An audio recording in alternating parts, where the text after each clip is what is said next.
Dr. Jerry Klein, you're the Chief Veterinary Officer here at American Kennel Club. Our first question is about dog food. There are so many options out there. What's your advice for pet owners? Well, it's probably the biggest question I get asked because there's so many options. But really, it's not as exotic as people want to make it seem. Dogs like consistency. They don't like change. In fact, some dogs don't do well on change. There's a lot of boutique diets out there, but dogs don't really need it. I think the basic commercial brands of dog food, as long as they're complete and balanced, often fare dogs really, really well.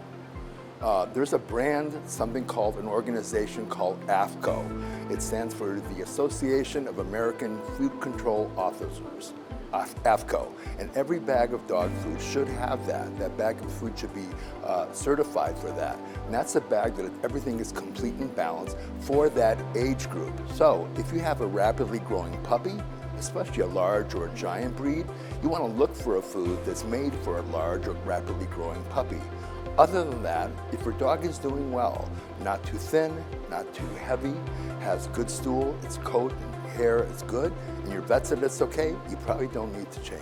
So my dog is allergic to chicken, something I learned the hard way when she was a puppy. How common is that, and what should owners know about their pet and their pet's diet? Well, amazingly, food sensitivities are really common.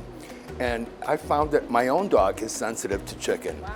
And I've had 7 generations of my dogs, and I never thought I had a problem with chicken, but she does. And I found out every time I offered her chicken, she'd scratch. And so that's why a lot of times I ask my clients, what kind of food are you feeding them?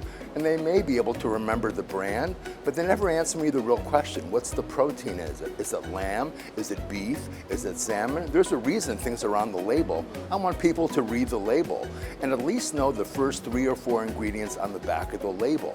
It should be really important to know what you're feeding.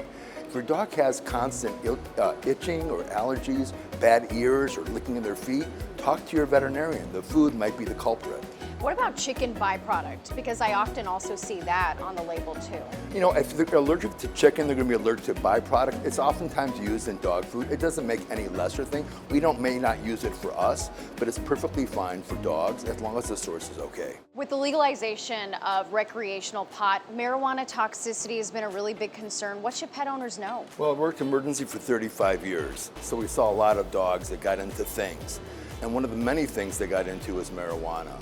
And dogs can get into marijuana 3 ways or toxic to marijuana. One of them is secondhand smoke. If someone is smoking in a small room and they have a small dog, they can get high. Not oftentimes horribly high, but they can get high. But oftentimes it's because they ingest something. They're going to either ingest, either walking down the street or if someone's ashtray when they're not careful, the end of a joint, the end of a marijuana cigarette, have you, because it's very concentrated on the tars and resins. So all it takes is a little bit for a small dog to be toxic. And lastly, they oftentimes ingest it in gummies or in brownies or in cookies because guess what? It tastes good. So then they get high. What are the symptoms then you should look out for? Well, the first thing signs with toxicity is they're usually lethargic, but sometimes they're almost like hyper and lethargic. So they'll be like sitting down or in an owner's hand, all of a sudden they you try to touch them and they will go way back. They sometimes urinate on themselves, just like a bad guest that gets drunk.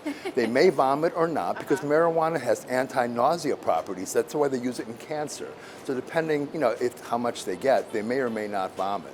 But if a dog is showing any kind of neurologic signs, sometimes tremoring, drooling, urinating on themselves, call your vet and be honest. That's the big thing.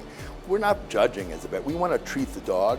Just let us know, has the dog been exposed? Sometimes the owners know, but they're not telling. Sometimes they really don't know. So we just have to more information so we can treat accurately and promptly. This is something that I'm dealing with right now. What should pet owners know about an aging dog and how to take care of them? Well, we all age and so do our pets.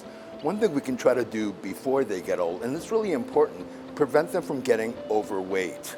Obesity is the #1 preventative health issue in American dogs today. And the excess weight puts excess stress on their joints and on their backs.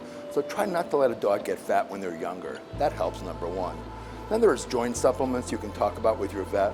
They're very conscious. Old dogs, just like old people, like I'm getting to be that age.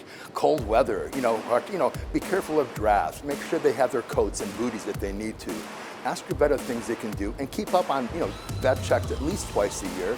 Make sure nothing develops. Any changes in their thirst, their urine production, their behavior. Something to question, ask your vet. There could be something. You want to catch something before it happens. Yeah, and keep an open and honest conversation. Absolutely. So we're in the middle of winter. What can we best do to make sure our dogs are protected from the elements? Well, most dogs are not acclimated to the cold. Some of the Nordic breeds maybe, and they have to get used to it. So if it's too cold for us, it's probably too cold for our dogs. And then the older they get, the more sensitive they are to it. And some breeds just don't like the cold, like Whippets and Italian Greyhounds. They don't like the cold. So in those cases, in sweaters, I was never a believer in sweaters, but you know what? Dogs like it, but you have to get used to having it. And then you have to be careful of like this rock salt. If you live in the city or any area where neighbors use it or commercial areas, make sure you clean their paws really well before coming in, either with warm water and a towel, or get them booties. They have to get used to wearing booties, but it may help them a lot. My dog, for example, when I don't have her wear boots, if it's really cold out, she starts lifting a leg or two, and she's telling me, the other thing is, look at your dog, read your dog. Right. Before it shows signs of being really at stress, you want to, if a dog starts shivering, they're cold, don't wait that long. Be on top of it. Yeah, pay attention because they'll tell you. Pay attention, yes, pay attention. They don't speak, but they do tell us in their own way. And if it's very, very cold, limit their time outside, more time indoors. Find things to keep them attentive inside rather than outside. Dr. Klein, thank you so much. You answered all my questions. Thank you. Take care of your dog. Okay, thanks so much.